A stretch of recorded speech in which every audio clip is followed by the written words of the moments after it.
السلام عليكم. طبعا المشكلة الأزلية للهاند بلندر لما بتبوظ بالسلاح بتاعها بيطلع بالشكل اللي انتوا شايفينه ده.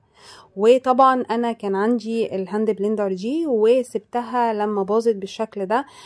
طبعا صلحتها وبعد كده رجعت باظت تاني وسبتها مركونة حوالي سنة او سنة ونص لحد ما شفت فيديو على اليوتيوب لعامل صيانة عملها، وكانت النتيجة بصراحة مذهلة لما عملتها وحبيت افيدكم بيها. وطبعا هنزل لكم الرابط بتاع قناته في التعليقات، او تدخلوا على قناتي في اليوتيوب او الفيس هتلاقوا الرابط في تحت الفيديو في التعليقات.